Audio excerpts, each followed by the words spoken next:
Welcome back. সকলকে স্বাগত জানাচ্ছি স্টোরি টেলার অনির্বাণ চ্যানেলের সমপূর্ণ নতুন একটি গল্পে। আজকের গল্পের নাম লাস্ট অর্ডার।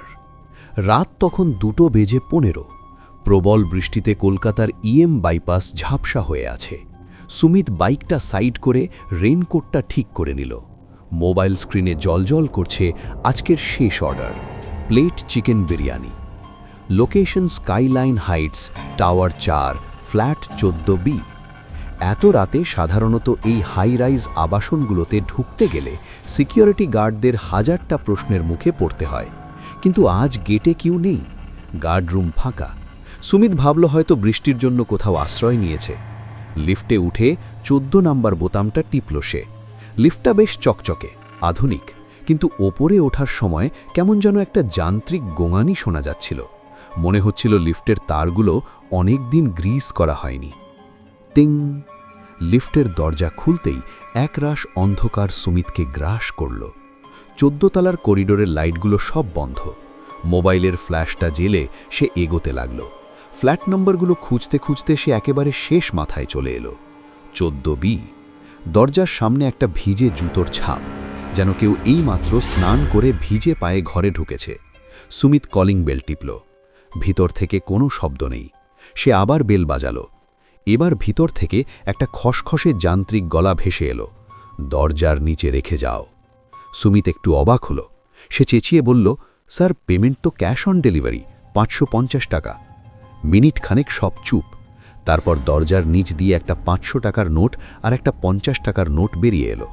সুমিত টাকাটা তুলতে গিয়ে চমকে উঠল।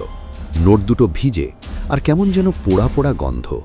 সে টাকাটা পকেটে ঢুকিয়ে খাবার প্যাকেটটা দরজার হ্যান্ডেলে ঝুলিয়ে দিল। বলল, রেখে দিলাম স্যার। কোনো উত্তর এলো না। লিফটে করে নিচে নামার সময় সুমিতের বুকটা কেমন ঢিপ ঢিপ করছিল। টাকাগুলো পকেট থেকে বের করে দেখল, নোটগুলো ঠিকই আছে, কিন্তু ওতে কালচে ছাই লেগে আছে। নিচে নামতেই দেখল গার্ড রুমে একজন বয়স্ক গার্ড বসে আছে। সুমিত বাইক স্টার্ট দিতে দিতে বলল, দাদা, আপনাদের 14 তলার লাইটগুলো সব ফিউজ হয়ে আছে, একটু দেখবেন। 14Bর কাস্টমারকে খাবার দিতে খুব অসুবিধা হলো। গার্ড চশমার ফাঁক দিয়ে সুমিতের দিকে তাকালো। তার চোখে মুখে বিস্ময়। কোথায় খাবার দিলে বললেন? 14B? হ্যাঁ, টাওয়ার 4-এর। 14B? গার্ড শুকনো গলায় বলল, ভাই, তুমি ভুল করেছ। টাওয়ার 4-এর 14 তলায় গত 3 বছর ধরে কেউ থাকে না। শর্ট সার্কিট হয়ে ওখানে আগুন লেগেছিল। পুরো ফ্লোরটাই তো সিল করা। সুমিতের পিঠ দিয়ে একটা ঠান্ডা স্রোত নেমে গেল। সে তোতলামি করে বলল, কি বলছেন?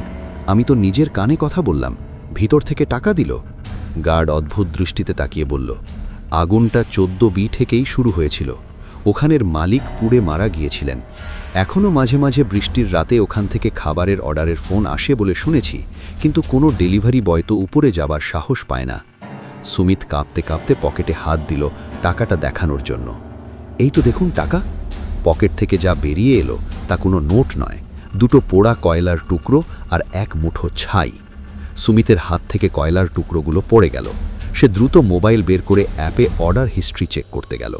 স্ক্রিনে দেখাচ্ছে নো রিসেন্ট অর্ডার্স। আজ রাতে তার মোবাইলে কোনো অর্ডারই ঢোকেনি। তাহলে সে এতক্ষণ কার খাবার নিয়ে গেল? আর ওই পোড়া গন্ধটা, সেটা কি টাকার ছিল নাকি দরজার ওপাশে দাঁড়িয়ে থাকা মানুষটার? এই গল্পটির দ্বিতীয় পর্ব দেখতে চাইলে চ্যানেলটিকে সাবস্ক্রাইব করুন। আর আজকের গল্পটি এই অবধি। এই রকম আরও গল্প শুনতে চাইলে এই চ্যানেলটিকে সাবস্ক্রাইব করুন। আমরা আবার ফিরে আসব রবিবার রাত 9টার সময় আরও একটি নতুন গল্প নিয়ে।